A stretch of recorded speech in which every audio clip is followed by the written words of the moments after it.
Hello and welcome to the Just Interesting podcast, the podcast that's not boring, it's not too interesting, it's just interesting enough. And we welcome back Robin for the first time hello. since his, well, what did we say? We didn't actually say you were away for any particular reason. I think you were honest might be about insensitive.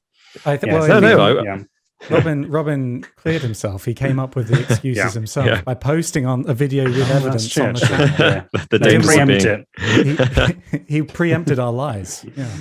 I like it. How are you doing, made a Robin? whole. I'm doing much better now. I'm nearly 100%, but not quite there. It's surprisingly slow recovery. Although, as I was saying to you both before we started recording, it's hard to tell if this fatigue is entirely down to COVID or just down to this horrible, horrible heat wave we're having in this entirely non-affected by climate change world that we live in. How are you both? How are you both doing?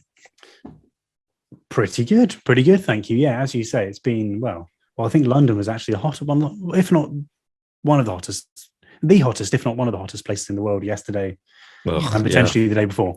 Yeah, don't quote me on that, but I believe that was the case. And there were fires, wildfires. You don't get that in the UK, but there were.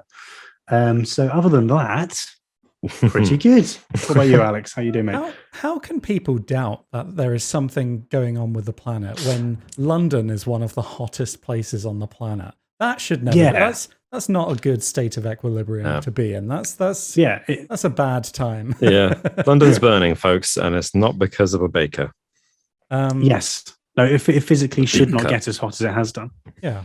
But apart from all of that kind of existential dread, I'm doing pretty well. I'm happy I moved to Scotland this week. Actually, that's a good point. Yeah. What was the weather like? Raining. I think it was about 10 degrees cooler than it was down south. Yeah. But that was still about 30 degrees. That's true.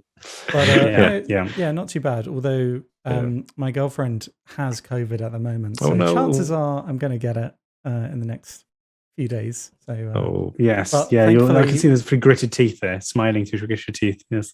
Thankfully, Robin's video has prepared and scared me, so that's sorry. Looking forward to some of those. Well, thanks for turning up. You're very brave because who knows? It might seize you halfway through this recording of this podcast. You never know.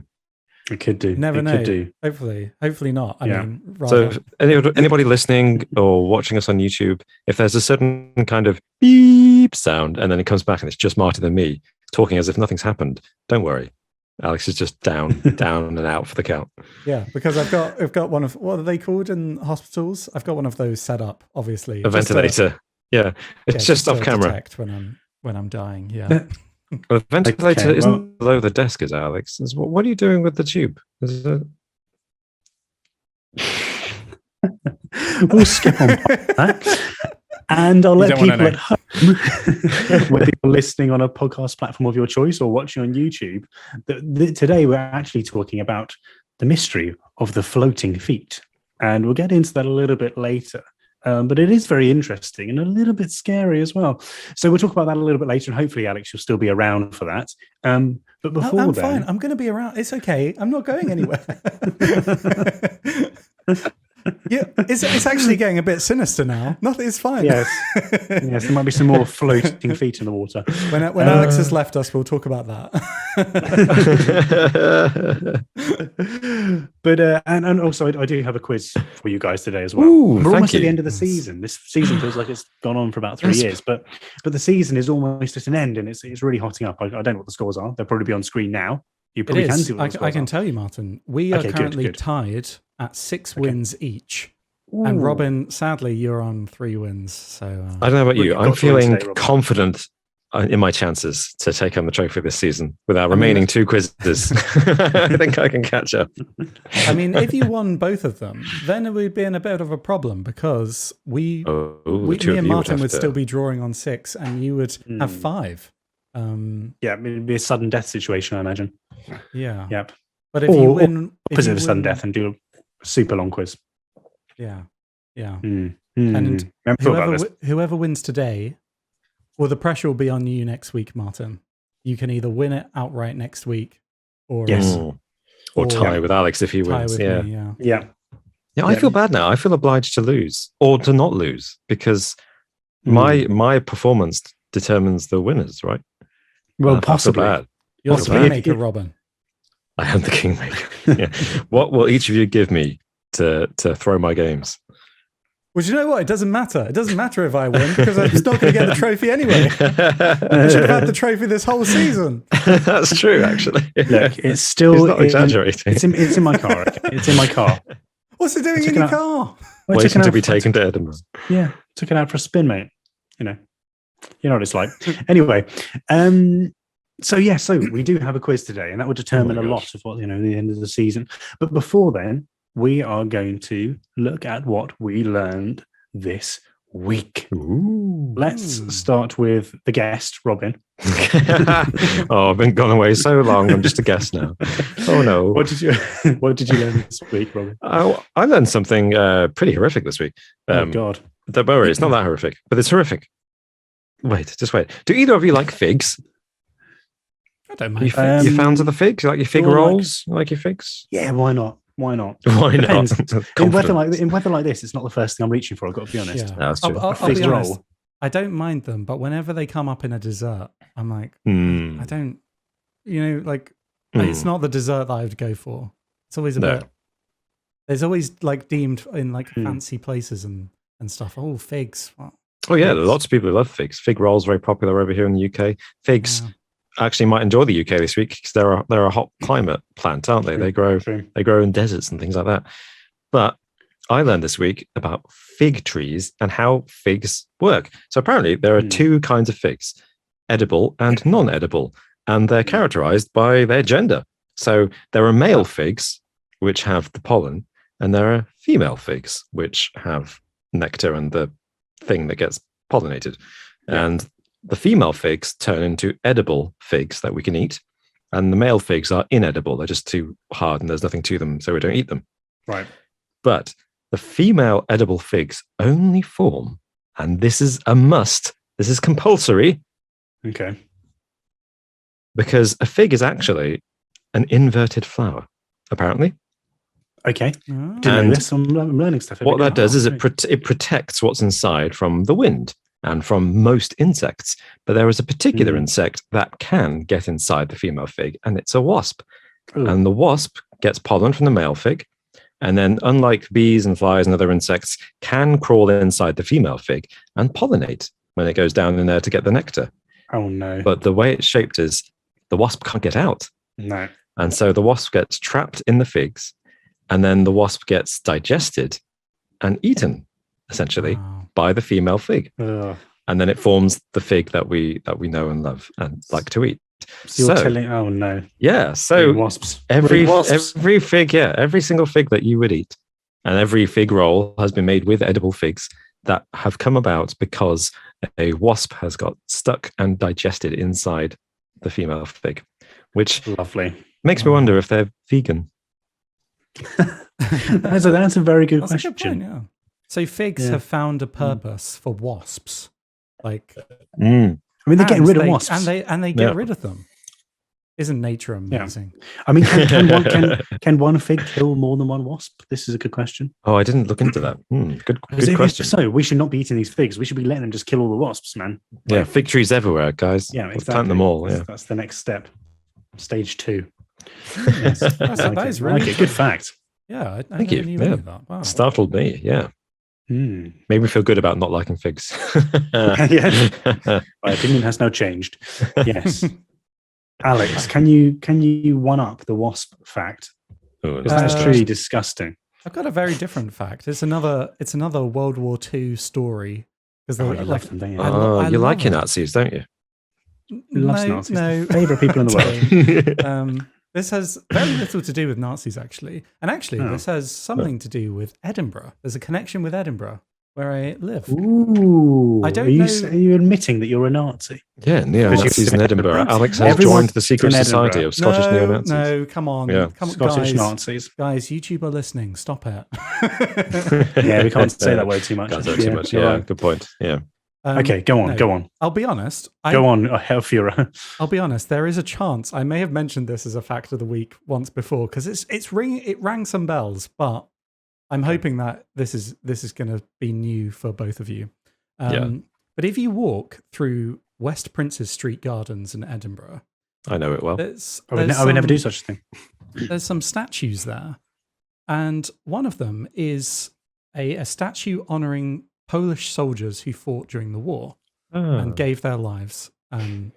And curiously, next to a Polish soldier, there's a statue of a bear. And this bear was called Wojtek. And he was a Polish soldier that fought in World War II.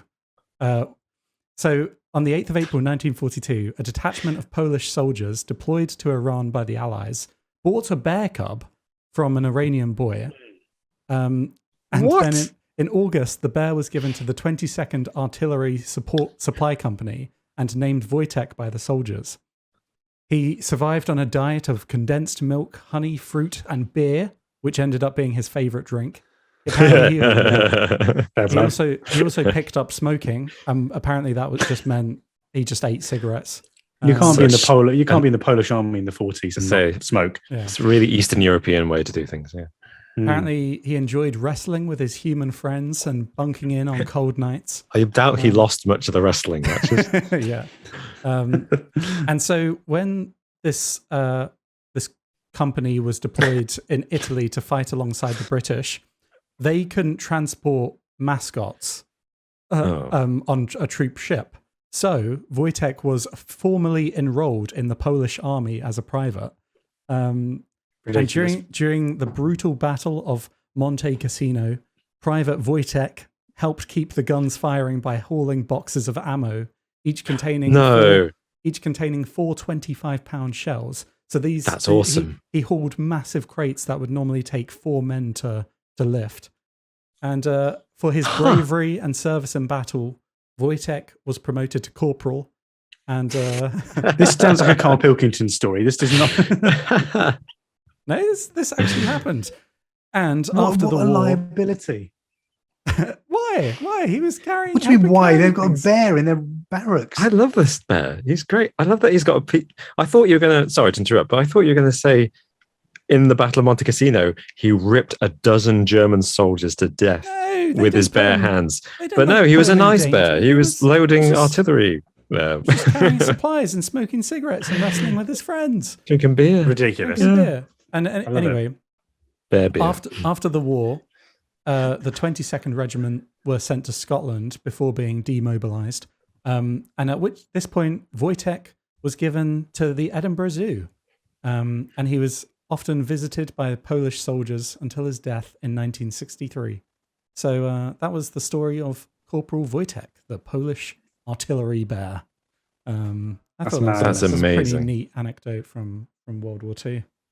I just love the beginning of it was enough for me. Just some Polish soldiers got a bear from Iran. From an Iranian boy. Yeah. I think. I found a picture of him at a train station. I found a picture on Google of him. Him drinking beer. Really? Yeah. I'll send that to you guys. If we remember, let's put him up on screen. Yeah. If Google Wojtek. That is a cute photograph. That is so cute. I like Wojtek. Yeah, I mean, he's got a chain around his neck, which is not great, but probably for the best in this scenario, you know? Yeah. I bet it was one of those things where the Polish soldier came back with a bear and everyone was like, oh, why'd you do this? This is going to be so annoying. We're going to have to take care of him. They probably did that typical dad thing with pets, you know, where they don't want it. And then the next day they're all just like, Wojtek. I just love him. Wojtek, yeah. We would die for you, Wojtek. Clinking beers. Yeah. I hope there's a movie about this. There must be a movie about this. I want to make it if there isn't a movie about this. It will be completely fictional. Yeah. I'm just going to invent a story based on what Alex has told me. Wojtek is going to be a completely different character. But, I want to see this. I mean, I thought you were going to say that Wojtek, like, it actually ended up as being a sad story. Like, he got PTSD from what he saw in Monte Cassino, and afterwards he was in Edinburgh Zoo but drank himself to death because he got a taste for the beer, you know. No, I think he lived a good life, and he didn't remember any of the horrors of the war because he was drunk the whole time. So smashed, smashed out of his mind. Yeah. Why Edinburgh again? Why did they get him? I'm not sure. Well, I mean, the company was redeployed to Scotland, but I'm not sure why that was. Yeah, I guess they thought maybe safer here than in Soviet Poland, perhaps. Oh yeah, I mean, yeah, they were fighting for the Allies side. But yeah, I don't know. I don't know about the politics, the specific politics of the time at that point. Yeah. The irony is that Wojtek was actually a fascist, and they never told him. They never told him what he was doing in the war. What he was fighting for, yeah. Yeah. Oh, in the last week of his life, he found out. His handler gave him a letter, so explaining the whole thing. Yeah. And Wojtek was heartbroken and thought, I was on the wrong side. What have I done? What have I done? To my bear brethren, my fascist bear brethren. Oh, this is unbearable. Nice. So Martin, what have you? Can you top? Can you top the Polish bear soldier? No, mine sounds really, really lame compared to this. But it is. It's also based in Italy, so there's a link there. But it's very different. This is about a little town called, I'm going to butcher this, Caldri di Ortono, or Ortona. Caldri di Ortona, which is a little town that's very well known for its vineyards and its wine. And in 2016, they built a water fountain that dispenses wine 24 hours a day for the local people. Oh my God! Wow, where is this heaven on earth? So from the pictures, I mean, you can't see this here. It looks more like a tap, I guess, than a fountain. But I imagine it recycles the wine through. It's like a chiller underneath. It's in a big old giant, I don't know, Pinot Noir barrel that you can step inside and get your free wine 24 hours a day. And so, yes, it's a never-ending stream of Italian wine that's along this pilgrimage path, because it's quite near Rome, this place. Who pays for it? Who sets that up? Well, I believe it was the vineyard is for the public, and so the local vineyard allowed it. So they don't want it to be for louts and drunkards. They want it to be people who are on their way. On the road to the pilgrimage to Rome, and so they can quench their thirst along the way. It's about 150 miles away from Rome, and so if you want free wine 24 hours a day, but don't be a drunk lout, then 150 miles away from Rome there is a fountain that has wine 24/7. That's remarkable. So that's what I learned this week. I think that's really nice, but I'll be honest, wine isn't really my go-to drink for thirst quenching. That's not like water would actually be more useful. Oh no, slightly intoxicated and have to walk 150 miles. Hey, did Wojtek make it there? Because I think he might have enjoyed it. He might have had fun there. So do you reckon? I'm not drunk yet. I'm fine. I'm going to carry on going. Do you reckon they have to cut people off? Do you reckon people show up with big empty wine bottles and just like imagine that? You know what? I wouldn't be surprised if there's one or two. They're probably wearing Union Jack shorts, showing up there with empty bottles, empty plastic bottles. Yeah, just 2 pretty crazy jugs. Do we know? Did you say what? Do we know what kind of wine is it? Pinot Noir. It's Pinot Noir. Yeah. Okay. Yeah, at spouting forth at a perfect 60 degrees, apparently. So I guess there's a lot of Italian people's. Oh yeah. 60 degrees Celsius. 60 degrees. It's horrible. Scalding hot. Slightly warm wine. Hot cup of wine. Actually, that's mulled wine's hot, isn't it? Imagine that. But it's also terrible. So. Imagine that thirst quenching. Imagine that 40 degrees outside and you get 60 degrees wine on your pilgrimage. Not nice. That'd be horrible. Well, but there we go. That's really cool. I'm going to have to go on pilgrimage. I'll have to, for the religious experience, of course. Head on over to our Patreon page and send us on a pilgrimage. Send us on a pilgrimage. Yeah. Exactly. So, do we have any comments this week that are worth reading out? Well, of course, yeah. Always do. Always do. We sometimes do. I've got a comment from Nutty Nut from the last episode, which you both did, which is a great episode about the Crypto Queen, the most successful criminal in history? I really enjoyed listening to it, so thank you. Thank you for doing it without me when I was pretty ill. And Nutty Nut wants to know, what is Martin drinking? What were you drinking? What were you drinking, Martin? God, I'm gonna have to look. I don't know. I'm gonna have to look back. It at the did seem episode like now. a beer. It seemed like Was it a beer? Oh God, what was it? Martin's normally got some interesting beers on the go, because Martin is a beer aficionado. You know, I can't actually remember. I'm gonna have a quick look just to see what it might have been. It'll be a beer that you've never heard of, but is going to be really cool in a few years' time. So yeah. Oh yeah, that's the way it works. It's like Martin's approach to beer is like Elon Musk's approach to Bitcoin. Sell it. Sell it for less than I bought it for. Didn't he sell? He sold what?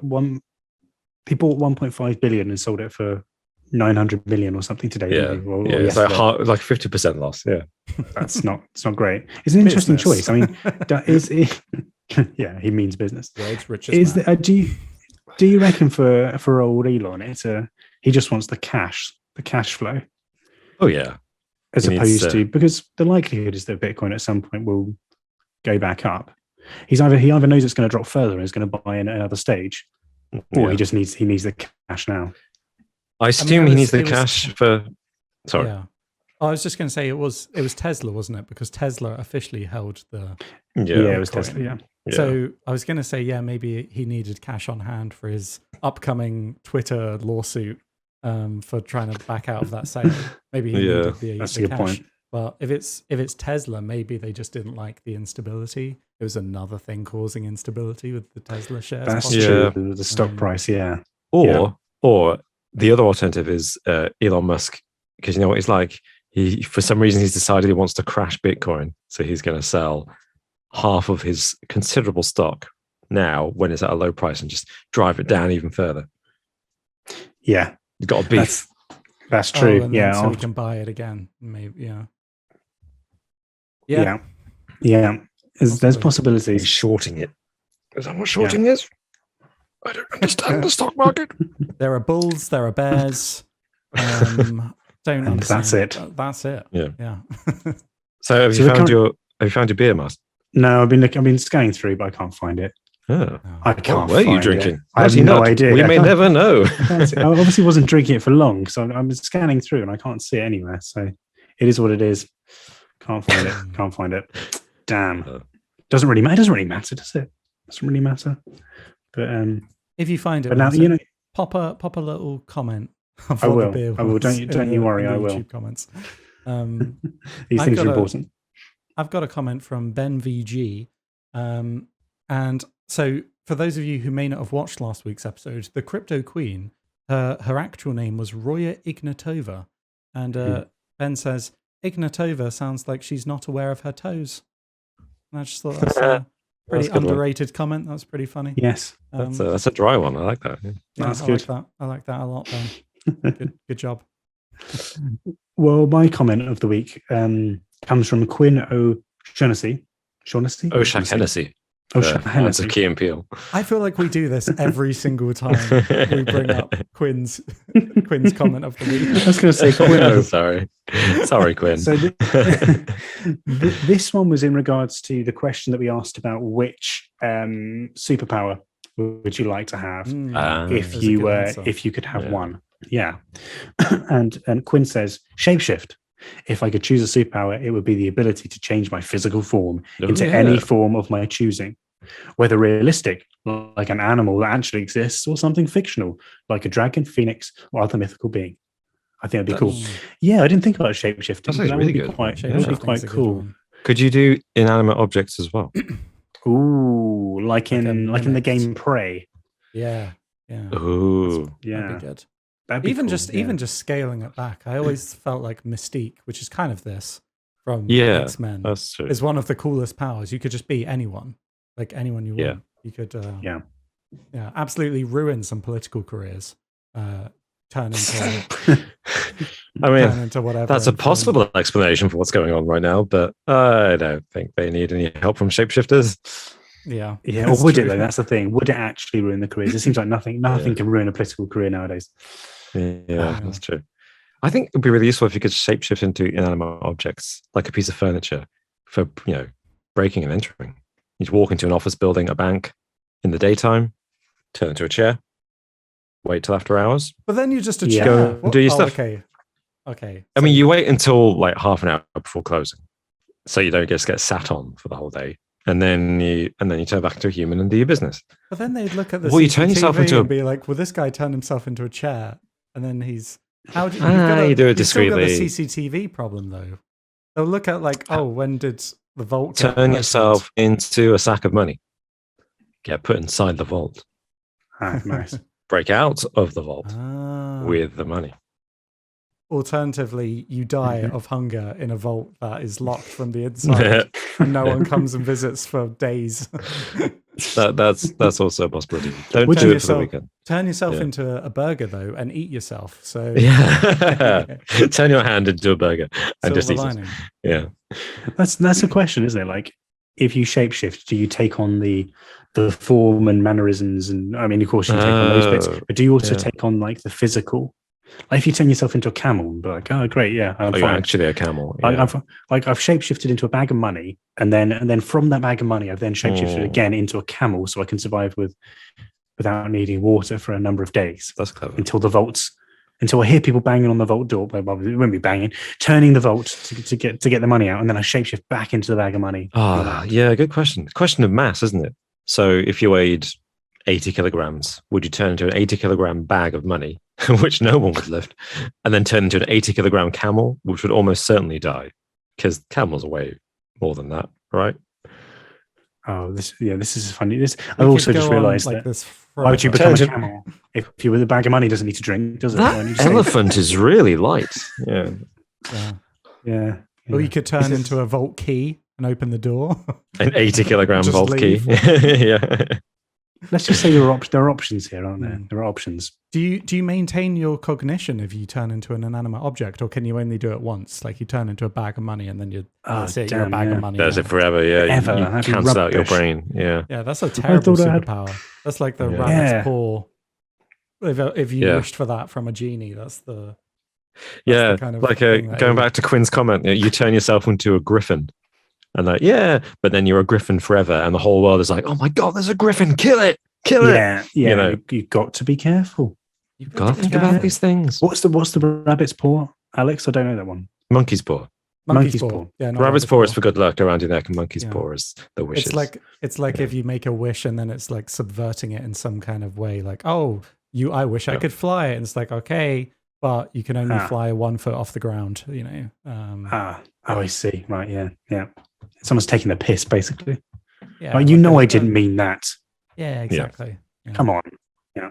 Well, you didn't specify. Yeah. Should have been more specific. Yeah. Cool.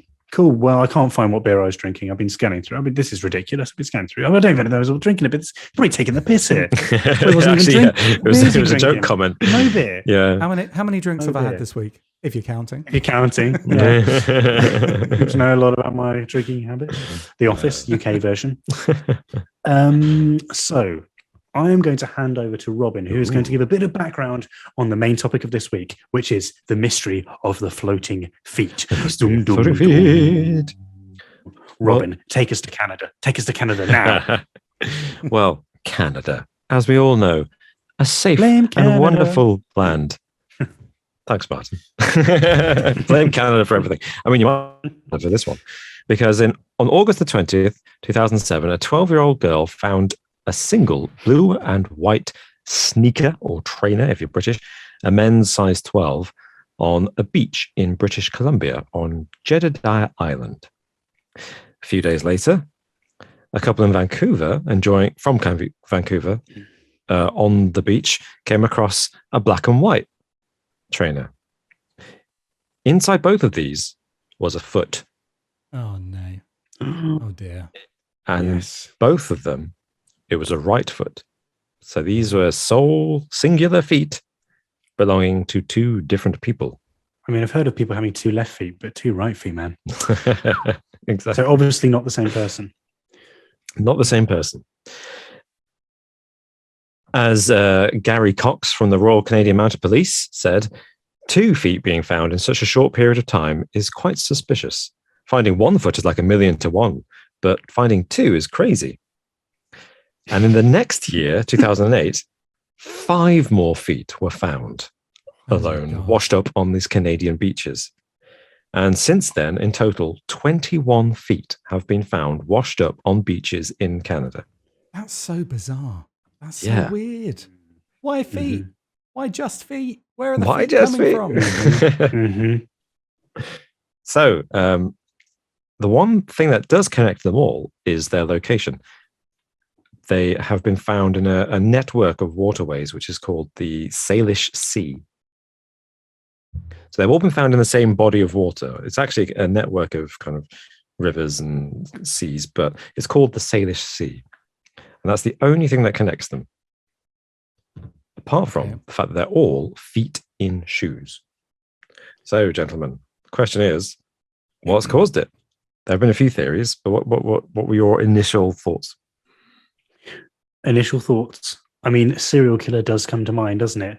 He's killing people. He's not stripping them off, or if he is, he's not taking off their shoes, but he's still wanting to chop up the bodies to in order to to scatter it into the sea to not be identified potentially. That's one that comes to mind, or perhaps perhaps there's some kind of morgue nearby potentially. Someone's playing a little game by putting these feet back in shoes. What? Like there's like a morgue assistant cutting feet off and putting them in shoes. He's cutting feet off, and he's like, "Well, just to see how far this gets." Like those games where you put the little note in the bottle. Let's see if this gets across the ocean. Let's try it with a foot. Yeah, see what happens. Yeah. Or maybe practical jokes. An employee at a local shoe store has gone rogue and has absolutely had a mental break, and they've said, "If I have to see another foot again attached to a body, I'm going to lose it." And so any person that comes into their store, they're like, "That's it. Give me your foot."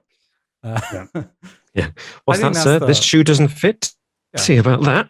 Yeah. I mean, that's just Occam's razor, really. That's really the theory that makes the most sense. There's the simplest answer. It makes sense. Definitely. Yeah. I mean, definitely. I mean, serial killer is definitely a popular theory, Martin. You're right to think that. And the police. But another theory that was put forward was obviously aliens. Really? Of course. Obviously. Yeah. Yeah. Obviously aliens. I mean, we know about Shag Harbor. Aliens have visited Canada before. They like their water. They land in the water. So clearly they're kidnapping people and removing their feet. Yeah, I mean they're a bit disgusted by feet, so they take everything else. Humans look much better without feet. All they're dead. Let's try again. I mean, if you're an alien, do you go for someone with size 12 feet? Let's be honest, that's probably like quite a big bloke, isn't it? Like if I'm a serial killer as well, I'm not going to go after probably someone who's at least 6'3", 6'4" plus, most likely. That's the only thing that's a little bit weird about this, right? A lot of these seem to be big feet, especially the first two being size 12. Do we know is there anyone out there who's like, oh, that's my foot? Do we know whose feet these came from? A few of them have been identified. Has anyone seen a foot? Oh yeah, that's mine. Cheers. Is anyone out there missing a foot? Yeah. I'm missing the foot, but actually it's the trainer that I'm more interested in. I'm missing my trainers. Can they fingerprint the foot? Is there like a finger, like on your fingerprint? Toe print, yeah. Are there footprints? Yeah. They can identify? I don't think it's a habit. I don't think police have a habit of footprint or toe print records, but they might do. I don't know actually what they do in prison these days. It's been a while. Martin, you might be able to tell us. You don't want to know what they do in prison, mate. Well, the police did investigate, and they were able to get DNA from these feet, which may have been slightly more useful than the toe prints. Whatever. It's their choice. Different ideas, whatever. Different ideas. Asking around to see if anyone's missing their feet. That's number one. Just put it on a found poster. Yeah. They've been able to identify, I think, all but 5 of the feet, but as belonging to people, and all of them are people who've gone missing. Yeah. Oh, okay. Whose bodies have not been found. Yeah. Right. obviously sad. It's just taking a very dark tone now. The laughing stops. Well, I mean, it could still be, you suggested serial killer. We don't know what's happened to these people, right? Alien abduction is also still on the table, technically. Although there were at least one of the feet was found identified as belonging to a woman who is known to have committed suicide because witnesses saw her jumping off a bridge. Into water. Okay. How did the foot get into the water and wash up on the shore? Maybe that's got something to do with it. So one thing that did tie all the feet together, apart from the fact that they're all in shoes and all washed up on beaches, was a scientist called Laura Yazajian, I think that's how you say her name, examined all the feet and found that they were all covered in a substance called adipocere, which is also known as corpse wax or mortuary wax, which is a waxy substance that forms on flesh that's been in an environment with high levels of moisture and deprived of oxygen. Right. It's produced when bacteria in an anaerobic environment eat body fat, basically. Okay. And it forms a kind of layer over the outside of the body when this happens. What this requires is for something to be decomposing. And it needs to be decomposing in a very wet environment with no water. Where's the best place for that? It's at the bottom of the sea. Now, studies have shown, in fact, a study from the 1970s, I think. A study in the 1970s by E.R. Donoghue from the Armed Forces Institute of Pathology used data from the 1940s, actually, from tests carried out on sailors to figure out whether they would sink or float if they died in the ocean. Because obviously they were thinking about rescuing sailors during the war and recovering bodies during the war. And the study unsurprisingly concluded that dead bodies in the water are more likely to sink than to float. And the people who drown are the most likely to sink to the bottom of the sea. But importantly, when a body sinks to the bottom of the sea, or to any body of water, it stays there. It doesn't get carried away. It stays there. And if it stays there, it means it's susceptible to being, I don't know, eaten. Yeah. Oh, okay. And here's what, So scientists have been looking into it. And there have been other studies by forensic scientist Gail Anderson, who actually coincidentally was doing this study in 2007 when the first foot washed up onto shore. And she was doing research for the Canadian police to try to figure out how a murder victim would decompose if their body was dumped in the ocean. She was using dead pigs because she's not allowed to use human bodies. But there's a tradition of using pigs for kind of human anatomy studies because they're actually very similar. I don't know if we taste the same, but only one way to find out, folks. How do you end up in that line of work? Like, how do you get into that sort of thing? Do you just know? Like, I want to investigate the decomposition of dead bodies. That's my key. That's my area. That's what I want to do. Yeah.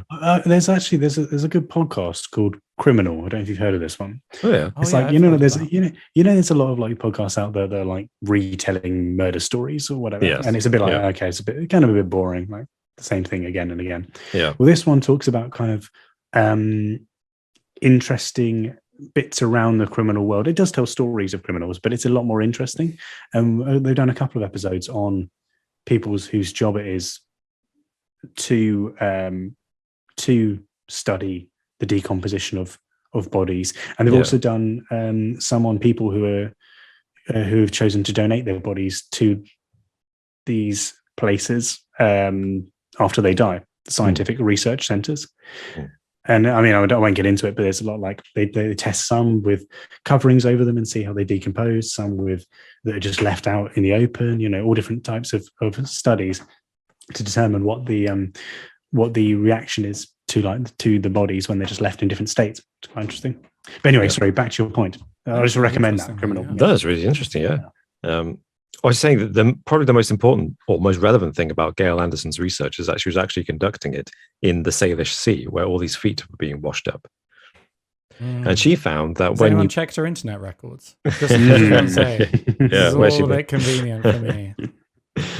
Well, what she found that with her dead pigs was when they sank to the bottom of the sea, within hours, apparently, underwater scavengers, prawns, lobsters, crabs, come along and start eating the body. In fact, they eat it at quite a rate that they can reduce it to a skeleton in just 4 days. Wow. Yeah. Wow. As you'd expect, they start with the soft bits, the most accessible soft bits of the body, right? Around the eyes, all the orifices, in fact, including the anus, apparently, are their favorite starting points. But they also go for the joints, but they don't like the bony joints like your elbow or your knee. Your ankle is a nice soft joint with mostly ligaments. Yeah. When you think about it, there's not actually much bone in your ankle.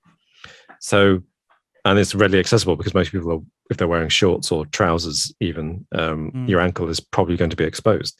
So she thinks, based on what happened to the pig bodies, where the crustaceans would go for the ankles, what they'd do is they'd eat the ankles would then separate from the body.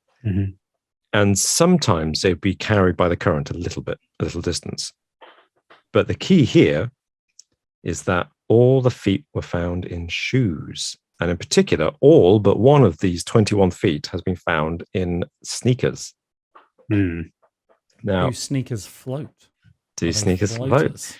Well, in 2006, Nike released the Air Max 360, which is the first shoe with a foamless midsole. I mean, what an advertisement for! I know, it's great.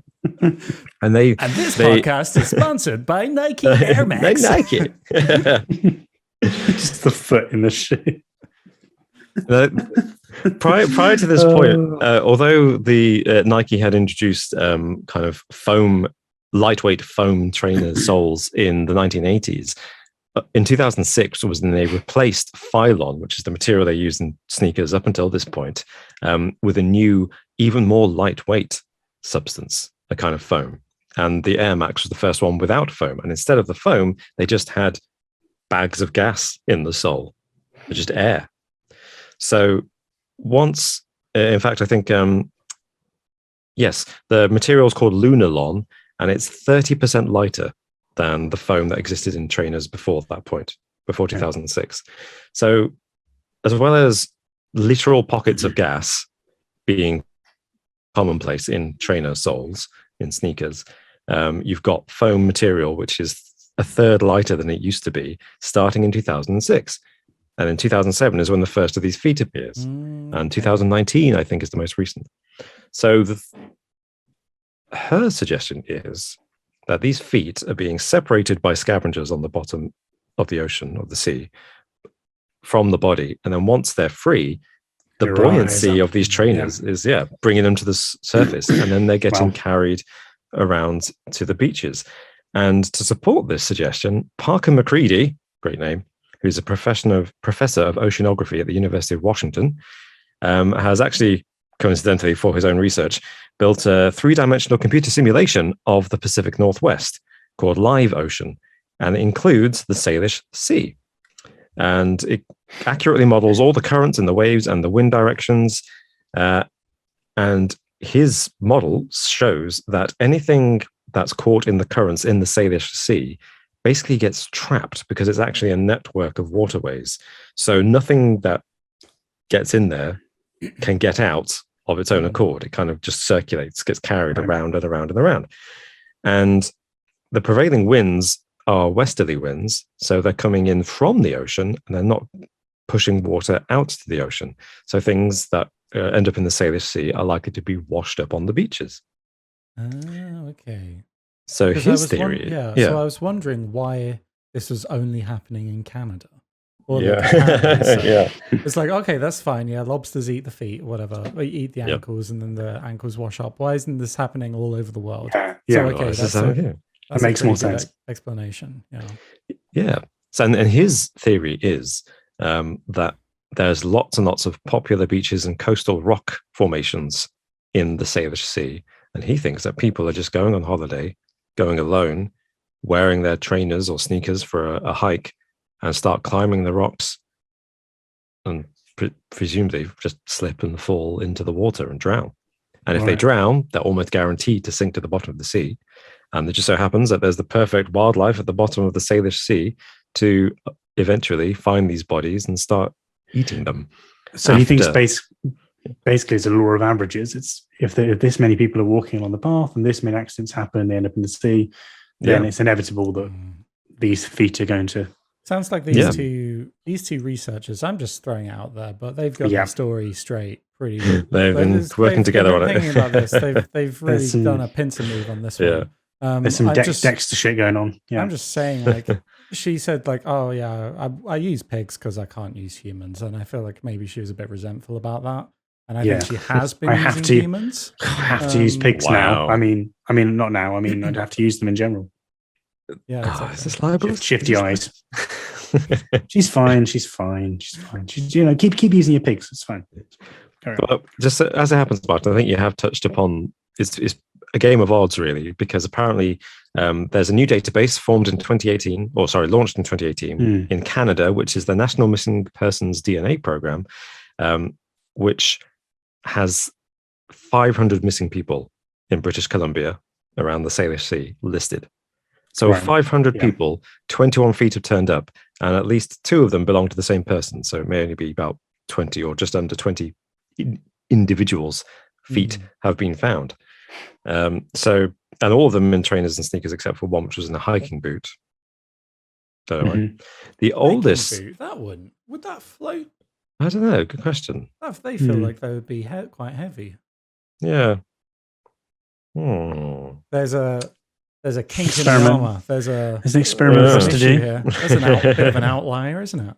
Let's test it. Let's cut Alex's foot off and put it in a hiking boot and see what happens. Yeah. I'd volunteer for this. Let's do it. For science. I think I'd make you wear the hiking boot first, then cut off your foot, I think. Thanks, Martin. just for ease, basically. I don't have to stuff a bloody foot into a hiking boot. That sounds like a chore. Whereas cutting your ankle off sounds like a much easier proposition. Fair enough. Yeah. Yeah. Good. Well, just so you know, the most recent person's foot to have been discovered in terms of when they went missing in 2016, and their foot washed up in 2019. And a foot found in 2011 belonged to somebody who went missing in 1985. Oh, blimey. Oh, wow. Yeah. So some of these have been down there for a while. Yes. So, that's the prevailing theory. The police officially have said that none of the people who've gone missing are believed to be victims of homicide. They know, for example, that one was a definite suicide. Yes. And the others, they think, based on witness statements about when they were last seen and where they were last seen, they've just disappeared. Probably similar to Parker McCready's suspicion, they've disappeared whilst hiking out in the wilderness. But I mean, that's the official story. This isn't the first time that body parts are washed up. I think the earliest example of a foot in a boot washing up in the Salish Sea was from 1887. Oh, okay. So this is a recurring thing in that part of the world. No Nike Air Maxes there. So, that's true, actually. Yeah. What happened there? Yeah. So I'm just wondering how I'm not really into hiking. Like, would you believe? But how dangerous is it? It sounds like it's quite a dangerous thing that people are doing. Apparently. You can accidentally stumble and fall into the sea and drown. What? Why are they going on these routes? This doesn't seem safe. Should there be some warning signs there saying you may fall and drown and your foot will wash up in a few years' time? Yeah, no, it's quite specific, but yes, that warning sign, exactly those words should be there for sure.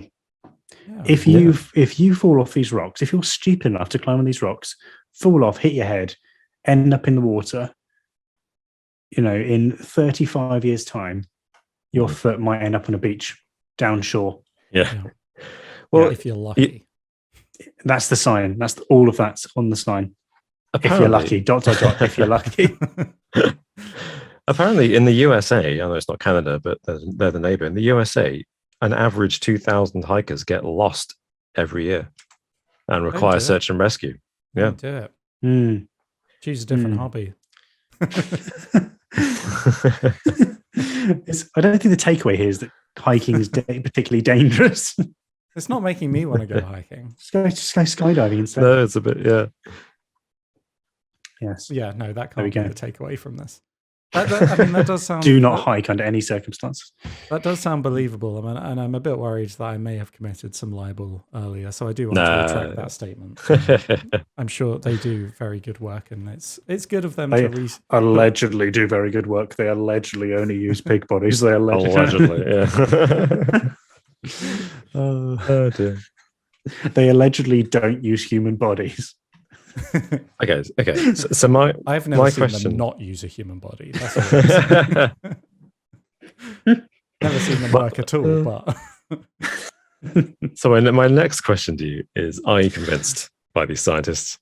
Do you trust them? I think I do. I think I do. It makes logical sense.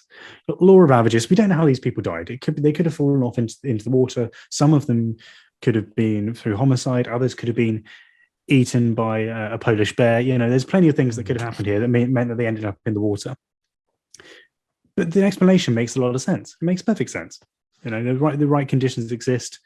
It's only natural that these feet are going to end up on shore, and that's what's happened here. So yes, it's very strange. Yes, it's weird. My question is: are people now hunting for feet? Is that now a new hobby?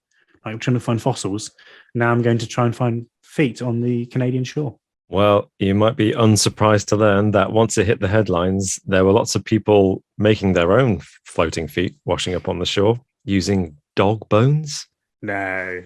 What? Putting them in socks and then inside a spare shoe. God, humans are weird, aren't we? This is weird. Yeah. I mean, sounds like a more safe hobby than hiking, in fairness. So, yeah, good for them. I mean, who's going to? Oh, this is clearly a dog's foot, which is quite a bit different to a human's foot. That's the thing. Like, there also some people use chicken bones. I'm like, okay, chicken bones makes sense. We eat chicken. There's usually some chicken bones around, but dog bones. Where did they get the dog bones from? You're saying what have they been doing? You cut off your dog's feet. It doesn't even look like a human. Wait, hang on. Are we saying dog bone as in like it's a dog's bone? Dog's foot. Dog's foot has been found. They put a dog's foot in a sock. It's not like a dog bone, like a bone that a dog chews on. No, sorry, I meant no. dog's bones. Yeah. Oh wow. Okay. Yeah. That is. You weirder. get to that beach. That's weird. That's the serial killer. 100 times weirder. Yeah. 4 feet in shoes have washed up on this beach, but each one of them has just been a dog foot. Who is it? Oh, I don't know. Fred, come over here. Stop. Wait a second. I have to pick up my dog. It's got no legs left. Quick, someone fingerprint my dog's feet. Need to find out who this is. Not a good idea. Don't do it. Don't do it. No. Yeah, no, I wouldn't be there searching for feet on the beach. I've got to be honest. Doesn't sound great. It must be fairly freaky. Waste of time. Like the very first one found by that little girl who just saw a shoe, picked it up, looked inside. That must have been horrifying. Yeah. I mean, it's a hobby where there's no winning, is there? Like the best case scenario is you find a foot, and then it's like, oh, good, there's a foot. Yep. Can't exactly geocache it, can you? Yeah. I'm just gonna hide this under some rocks, and I guess I'll tell you what, though, let them know. If I were on one of those beaches and found an empty trainer, I think I'd be more worried. Yeah. I start to panic about, oh crap, should I look for a foot? If I've just found someone's discarded trainer, I'm like, damn, should there be a foot here? I spend all day trying to find it, just in case. That's when you find 2 feet on the beach. And you're like, oh, it's just confusing now. Yeah, 2 feet just 2 feet, one sitting shoe. there. Then you miss a trainer. Yeah. Well, there we go. Guys at home and girls. I use guys in a general plural sense as opposed to gender specific. What do you think? Is this? Does the explanation add up? Have the scientists got this right, or is someone planting feet on the beach? Let us know your thoughts. I still don't think we can rule out the idea that it's alien abductions from aliens that are particularly adverse to the sight of human feet. It's like, no, I don't want the feet. Take everything else. They're like, you're not going anywhere. I don't think we can rule that out, to be honest. No. Yeah. I mean, that's the thing. Even if it's entirely 100% correct as the cause of the feet being separated from the bodies and getting onto the beach, the cause of the bodies getting to the bottom of the sea in the first place, Still don't know the answer to But that. that's the real mystery, isn't it? I mean, well, that's the part that to me it's still open for debate. It seems the science seems to add up in terms of how the feet got from the water. But yes, no, do let us know. Do let us know. Right, gents, quiz time. Woo! The battle of the, what should we call this episode? The battle of the sexes. The penultimate. I don't know. I don't know. It's the second to last one, isn't it? Second to last. There we go. Cool. Let's go.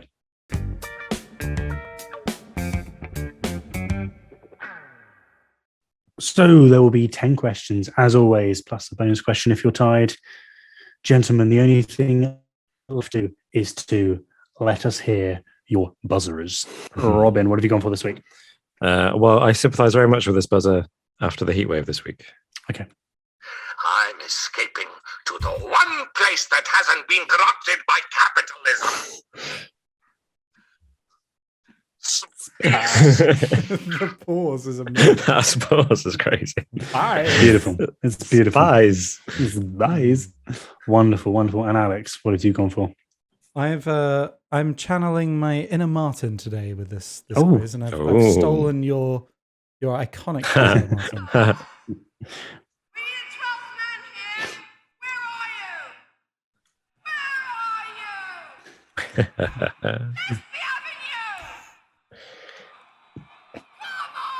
There we go.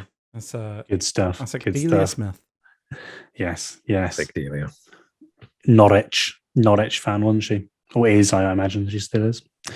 Yes. Was she? I think she was actually like a co-owner. I'm not sure if she still is anymore. I thought she was. Oh, did she sell her stake? Actually, no, she might be. She might well be. But I know it was very well publicised when she took over. I imagine, she might well be. Cool. But that's by the by, especially for people not from the UK. No idea what any of that means. Who is Delia and what is Norwich? Exactly. What, Norwich? What? And why would you own it? Yes. Yes, indeed. What is this football you speak of? Okay, question number 1. Okay. Technically, how long is a moment? I'm escaping to the one place that hasn't been corrupted by... I heard a little bit of Delia. Tiny bit of Delia first. Do you know what? I think we might have said this. I can't remember specifically, but I think we said this on the podcast that shall not be named years and years ago. Wow, good memory. I think I'm wrong, but is it 3 seconds? It is not 3 seconds. Oh, Robin knows it though. He knows it. Look at him. One place that I have a feeling the technical medieval measurement of a moment is 90 seconds. Well done. Correct. Yes. 1 point to Robin. Yes, 90 seconds. I'll only be a moment. Okay, yeah, no worries. 90 seconds later, you're like, where the hell are you? Yeah. What are you doing? Yes, a moment, 90 seconds. Has that come up before? I do. I've said that, I think, as my fact of the week way back when. I think, yeah. Wow. But the whole, a hug is 3 seconds. Oh, okay. And the moment... No, I did too. I think of a moment as 3 seconds, and then I was looking it up and found out that medieval thing. So I guess I had a home advantage with that question. So that's fine. But we'll remember that. Take it. Yeah, take what you can get. Martin's done lots of prep this week and gone back through every single fact of the week and just every question you've got right in the past. Okay. Question number 2. How many hearts does an octopus have? Oh. So that's Alex. That was Alex. Yeah, Alex has buzzed in there. Yeah, you can notice a theme. I'm going to do this with every single question. I don't think they're going to have 8 because I think that would be a bit too perfect. So I'm going to go 3. Oh, nuts. 3 is right.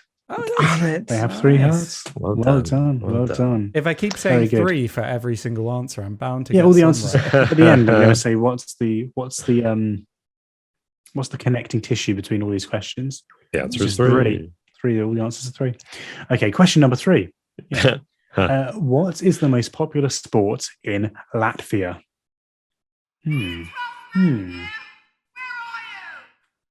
Yes. Oh, the most popular sport in Latvia. Oh, of course. Yeah, everyone knows that. Football, soccer. It is not soccer. Okay. I'm trying to rack my brain to think if Latvia has won any Olympic medals famously. Is there anything they're particularly known for? What can you do in Latvia? What's the climate of Latvia like? What can you do in Latvia? You can do plenty of things. Latvia's lovely. You know what I mean? I'm told. That isn't, if it's not football, is it rugby? It is not rugby. Oh, I was actually Martin asking the question, right? Yeah. Okay. Latvia. Can we get a clue on this one? This sport is also very popular in North America.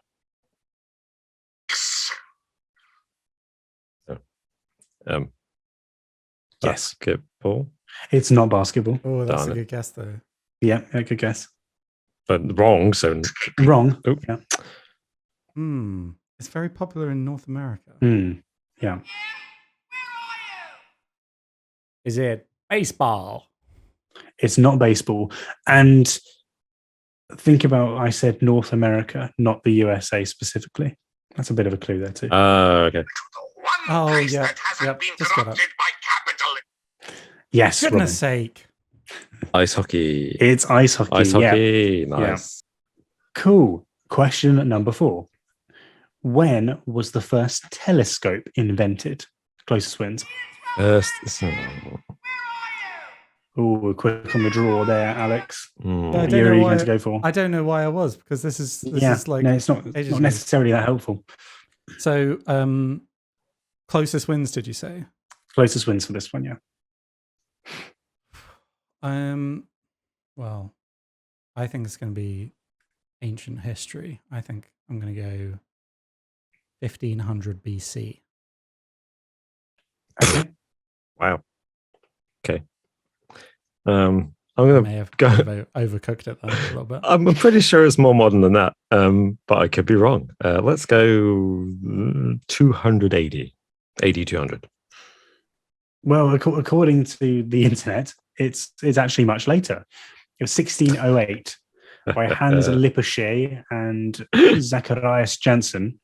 But there's a bit of a debate over whether it was those two who discovered it first or Jacob Matthias, because they apparently both discovered it independently around the same time of each other. Yeah, it's funny how that happens. So. Yeah. Exactly. Is it like the official telescope? Like, as in, it has to be like an actual metallic thing? Like, because I was thinking someone surely put something in front of their eyes to see further distance way sooner. Well, according to the history of the telescope, Wikipedia page, the history of the telescope can be traced to before the invention of the earliest known telescope, which appeared in 1608. So we're talking about the first known telescope, right? As opposed to anything. I still feel like 1500 BC is a bit early. It might be slightly early. No. I was thinking back to like some ancient Greek. The Egyptians did some of the cool stuff. Yeah. Right. Yeah. What else would you do? Why else would you build the pyramids if not to climb to the top and get your telescope out? Yeah. And peer at the Nile. Okay. Yeah. No. That. I mean, even for some of the Greek dudes, I was way off, wasn't I? Yeah. I mean, to be fair, I could have been more specific about what I was looking for with that one. Sorry, it was the closest wins, Martin. It didn't have to be that specific. I went really heavy in one direction. Okay, so that is 2-2. No, I think that's 3-1. 3-1. Blimey, okay. I've got my 3 points. I'll sit back and relax. Yeah. Take it away, Alex. Question number 5. Okay. What is the name given to a baby alligator? Oh. Why do I keep buzzing immediately? Because you need it. I don't know. The name given to a baby alligator. Yeah, baby alligator. That'll be a pup. An alligator pup. That's quite cool. It is not a pup. Yeah, it is to me, though. You'll always be my pup, little baby alligator. Yes. Sorry to buzz over you, didn't mean to. A whippersnapper, surely.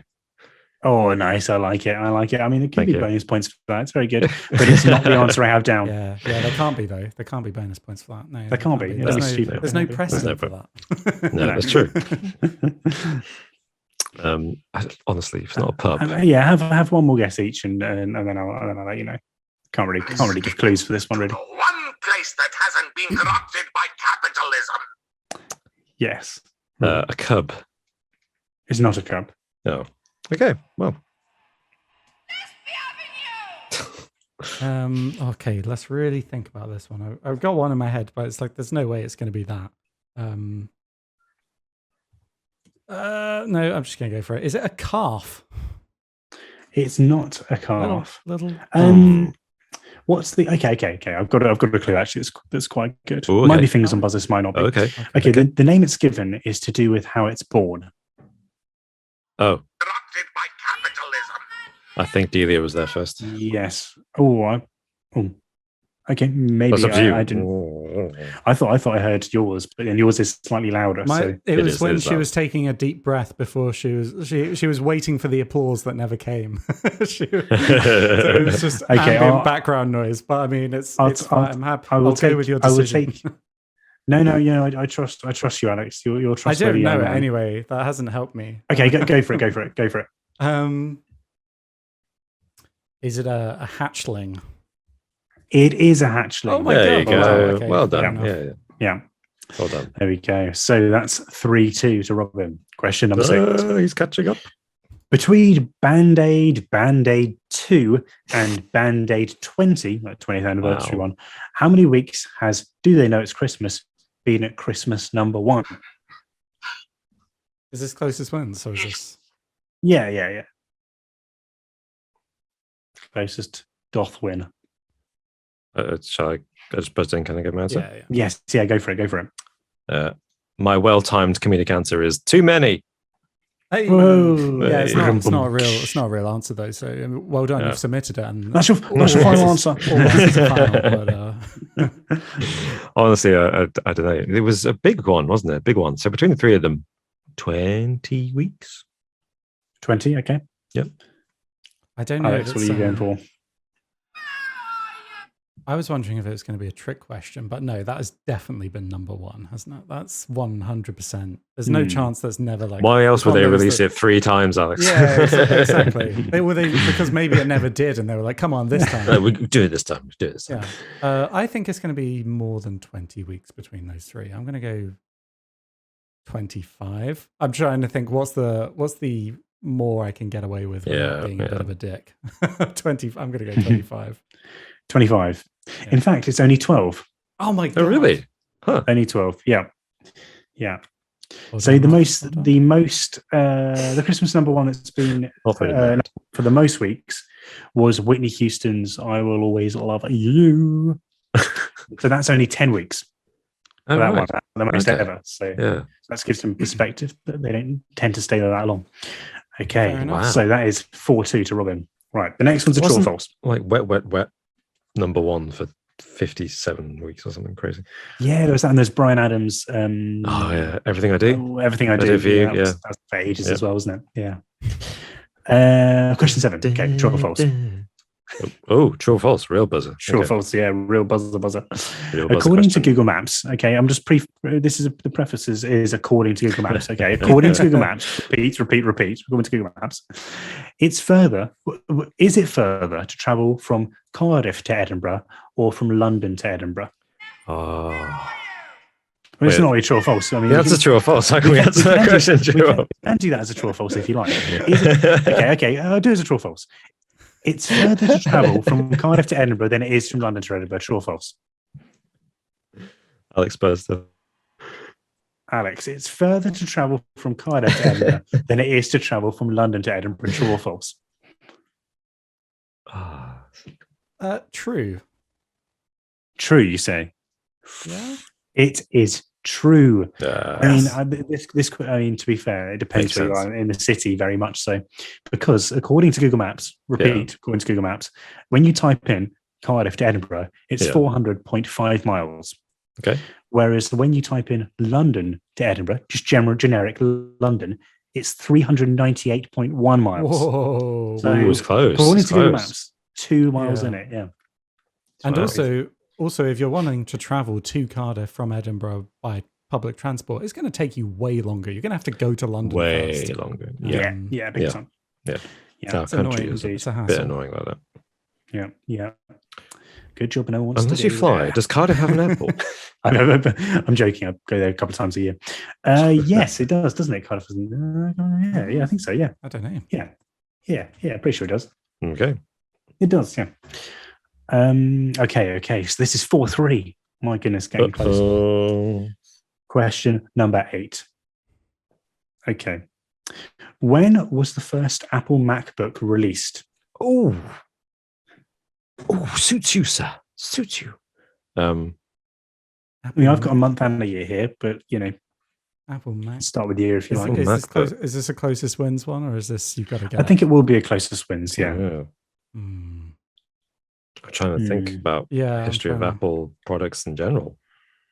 Yeah. I find it probably the hardest one to date, actually. Like some of the iMacs, you're like, oh, well, there was that really old white iMac, wasn't there, that dates back to whenever. Yeah, that classic. And the iPod is kind of fairly, the iPhone, like you can think about it, was that. I feel like they're smart devices. Yeah, the iPod and the iPhone.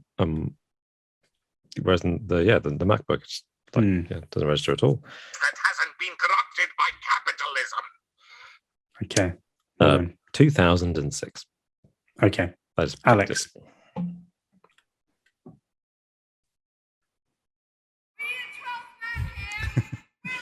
I mean, I was thinking a bit earlier. I was thinking around, turn of the millennium. But I'm going to go 2003. 2003, 2006. Well, the answer is May 2006. Oh my God. Well, I didn't stand a chance. Did I? Lucky fluke. Yeah. Lucky fluke. Very good. Very good. Yeah.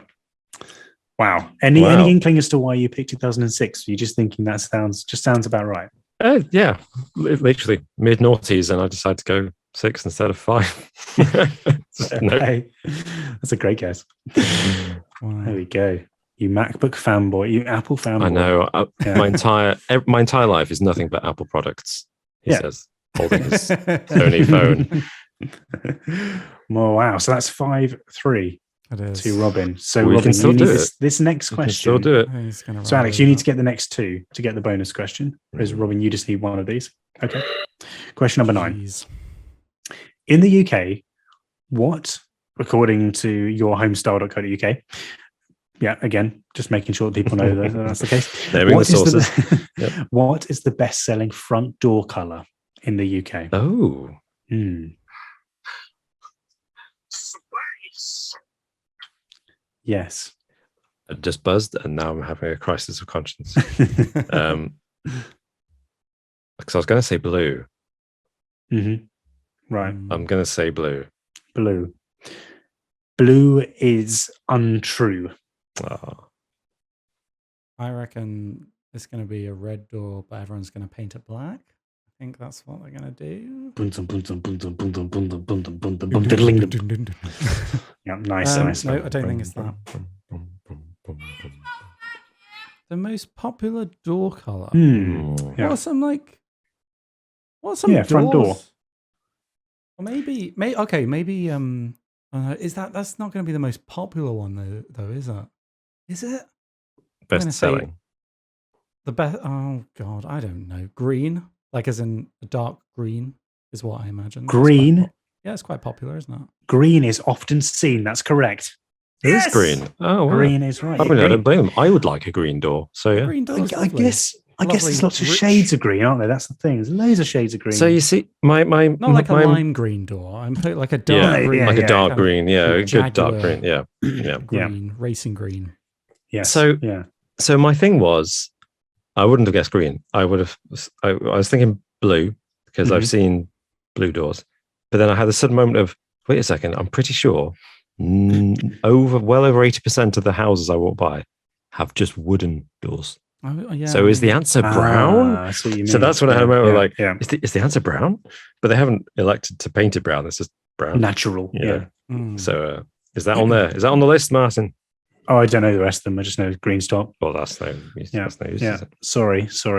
My initial thought was potentially white, just because a lot of people have like PVC. White. Yeah. That's a bad choice, though. Does that count? He says.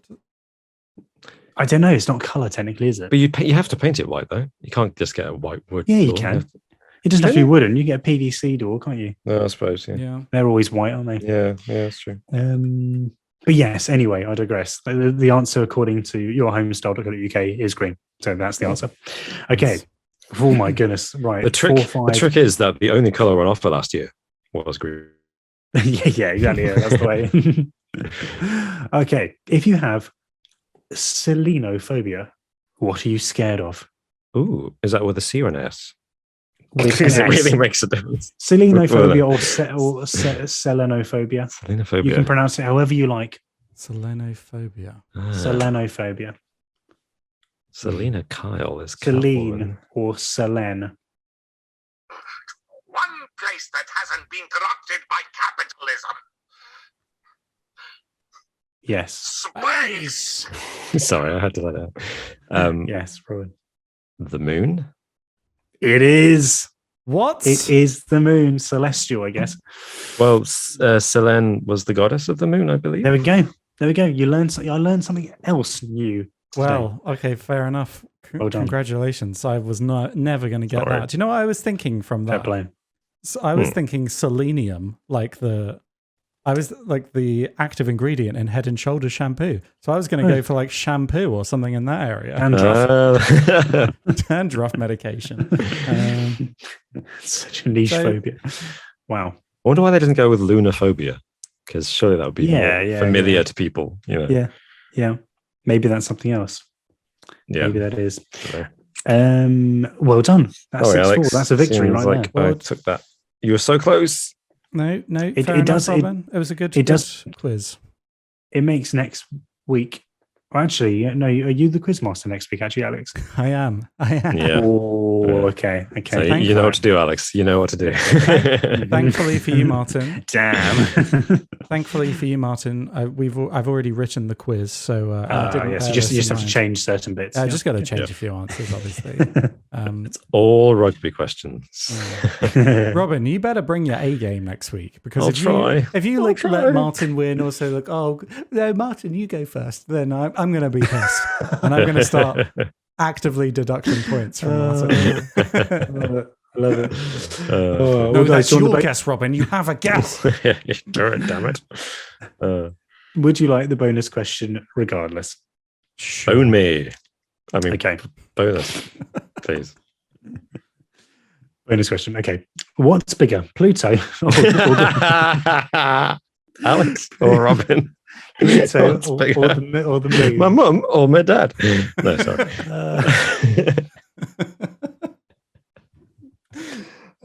Pluto or the moon? Our moon. One that hasn't been corrupted by capitalism. Nice. Yeah, quite appropriate. Yeah, 2 in a row. The moon. The moon is bigger. Pluto is apparently about two-thirds the size of our moon. Oh, little Pluto. Little Pluto. And it's unlucky, mate. Apparently. I can't remember if it's what it was last time I looked. Yeah, the moon was furious for years. In fact, the moon was the leading campaigner to get it reclassified as the planetoid. Yeah. Exactly. Well, who does he think he is? I don't know why it's gendered. Who does he think he is? That little Pluto. Yeah, miles away as well. all the way over there, just acting like a Billy Big Bollocks over there. He's miles away, not even as big as the moon. Not even made of cheese. Yeah. So. I've spoken to all the other celestial bodies, and we've all agreed that you suck and we hate you, and we don't want you to be a planet. Yeah, that's what the moon said. Poor Pluto. I like how we've characterized our moon, as a sassy bitch. Yeah, really absolute dickhead. Yeah, or two-faced. Some could say. Oh, I see what you mean. Does have a dark side. It does have a dark side. Yeah. It launched a whisper campaign against Pluto. It's just whispered in our ear. I hear Pluto's got a drinking problem. Yeah. Fortunately, all that's happened is they've driven Pluto closer to the mysterious planet X. Yeah, That's true. Yeah, going to come in and be the big boss. Should be CEO's the right hand man. Any year now. We should make a cartoon drama out of this. This is great. Anyway, there's room, there's legs. Thank you, Martin. That was a really good quiz. And not just because I won. Trouble. It was a good quiz. I learned a lot. What's that? I don't know. I just said it. Over exuberant Irish lip. Oh dear. Come on then. Right. Oh, dear. Well, I'm looking forward to next week's quiz, which I will be hosting, Martin, in the season finale of the Just Interesting podcast. And I'm sure it's going to be very fair and very not catered towards Robin at all. It better be. I look forward to it. Yeah. Guys, thank you as always. And thank you everyone at home for watching and listening and whatever else you're doing. I mean, those are the options, aren't there? There aren't any other options. Anyway. Yeah. There's also our wonderful Patreon supporters and YouTube members who keep us going with their undying, never-ending, extraordinary support.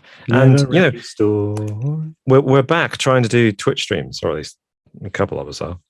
So sly dick. No, sorry, that wasn't meant to be. That wasn't meant to be. Sorry. And also totally unjustified. It's just you at the moment, Robin. But I will get back. At the moment, it's just me.